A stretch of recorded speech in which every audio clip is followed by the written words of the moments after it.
This episode of The Life of Bryony is sponsored by Asda, with thousands of prices rolling back across the store and online. That's good, honest value. That's Asda price. Welcome to The Life of You, our bonus series where we answer your questions and try to make sense of life's messier bits. I'm still here with COVID, but I am joined again by James Cooper and Jamie Morton, two of the brains behind the brand new comedy musical Lovestruck.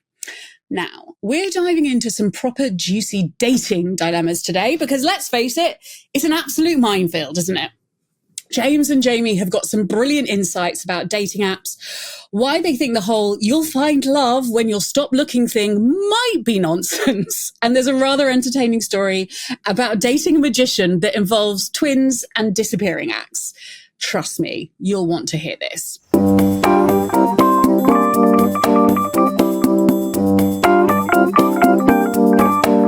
This question, am I too much on the first date? I'm 35, single and blessed, or cursed with absolutely no filter. Whether I'm out with mates or on a date, it reads like it's from me.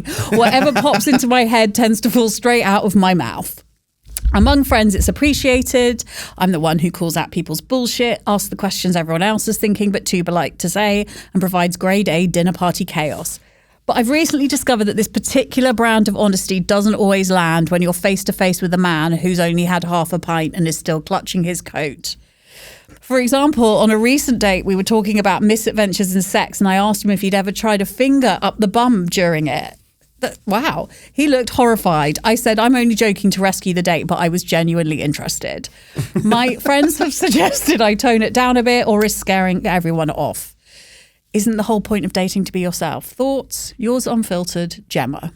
I think that is the point. This is kind of, I think you have to just be yourself. I think because, your lies will catch up with you eventually. So if you want to waste your time by pretending to be somebody that you're not, and for him to find that out in 3 or 4 weeks, months later, sure.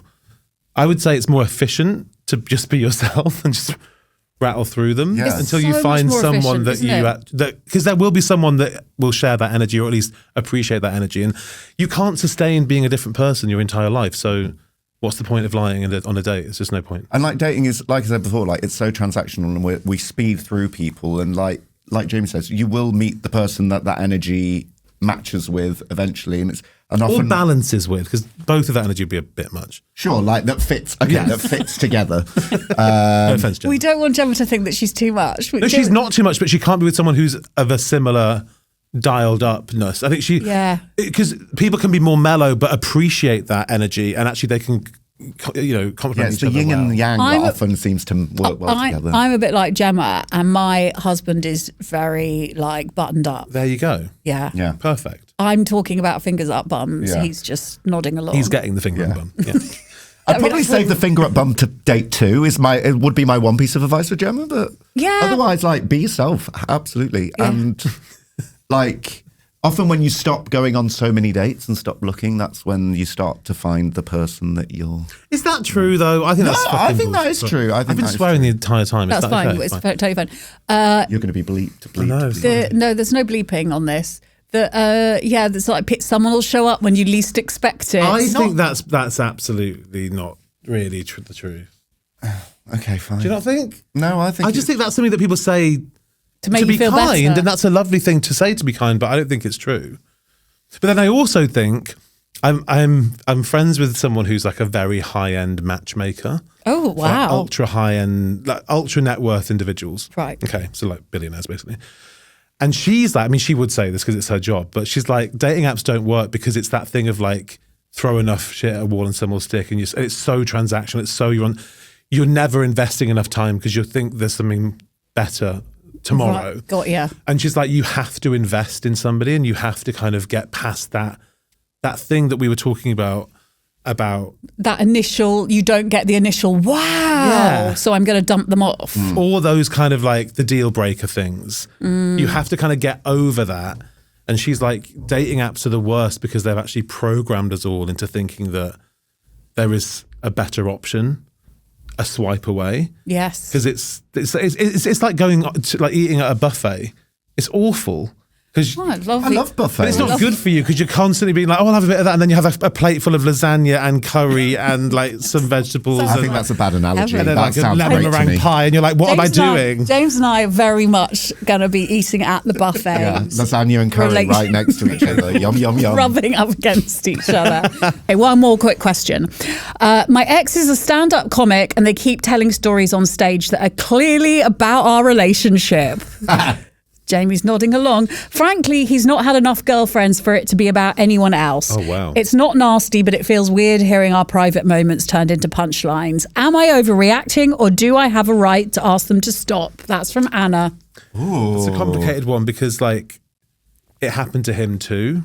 And you can't really silence somebody else's story. Yeah. And I think so long as it's not, if he's not using names. I It's also think tricky, just though. stop going to watch your ex-boyfriend Yeah, do stand-up that comedy. too. Yeah, like move on. Yeah. And if you date someone in the arts, the chances are, is comedy the arts? Yes. The chances are, stand-up culture? Yes, it is, of course it is. The chances are they're going to use their life for their work. Like that kind of is a given. It's like dating, Taylor Swift or Adele or Bruno Mars or any kind of... I love that. Taylor Swift, Adele, and then Bruno Mars. Well, I'm thinking of like another like really like Random. popular that writes love songs basically. Okay, yeah. You know, they're gonna get that from somewhere.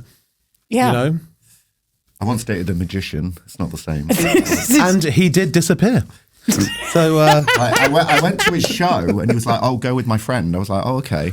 So I went to this show and she was so strange. Like I was trying to make conversation, she was not having any of it. So we sat next to each other, we were watching the show, and then at one point she got called up. I was like, "Wait, what?" So she went up on stage, and he put her in one cage, and then she appeared in another cage on the other side of the stage, and then came back to her seat. It was her twin. It was a different woman. no, because no, it wasn't the thing. I've just revealed like a magic circle. No, wasn't it that she came back and was like the loveliest, chattiest person? No, You were like, no. what the hell happened to you? It turned out it was the twin. I was like, was a different "Who are you?" She was like, because he hadn't let me in on the fact that I was part of a trick, and I was like, "Who are you?" Oh, right. Interesting. That was interesting. So don't date magicians, I guess? Don't date me. Yeah, he was I also. just think, I think magicians are... Yeah, they've spent a lot of time in their bedroom tinkering with wands.